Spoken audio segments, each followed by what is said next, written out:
Presidential candidate Bernie Sanders is making surprising gains in the Democratic race. With the Iowa caucus just 2 weeks away, polls show Sanders either neck and neck or ahead of his primary competitor, Hillary Clinton.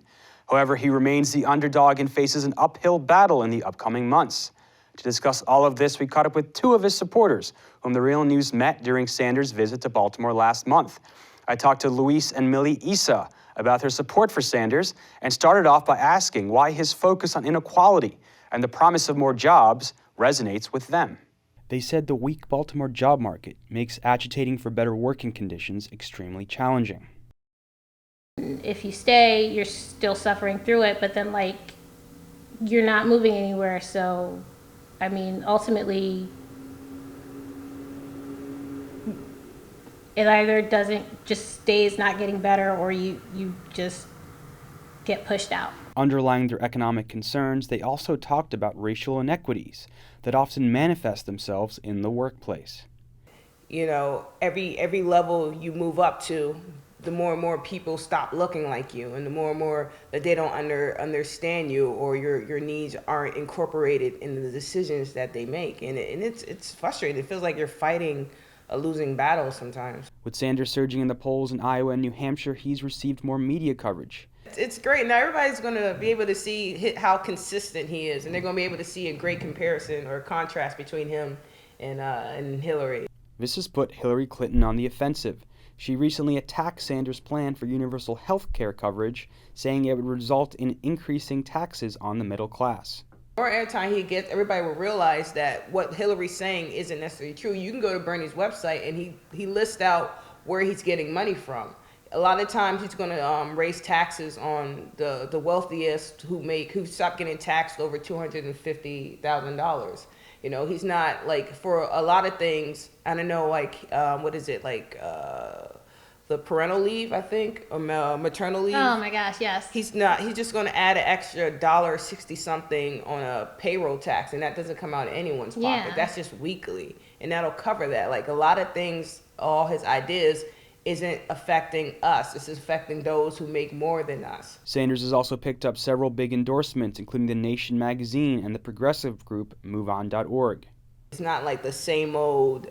It's not the same old people. It's like the actresses, like Killer Mike, Move On, The National. It's just people are realizing that they have an option, and this option is gonna.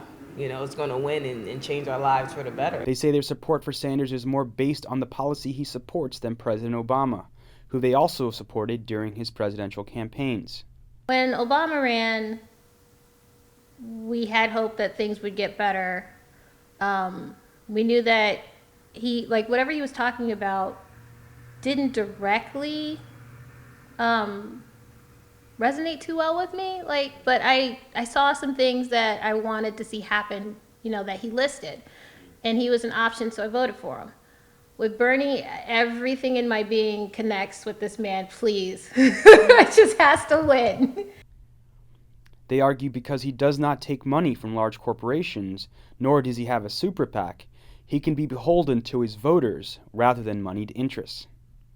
Because he's getting his money from the people he's representing, us.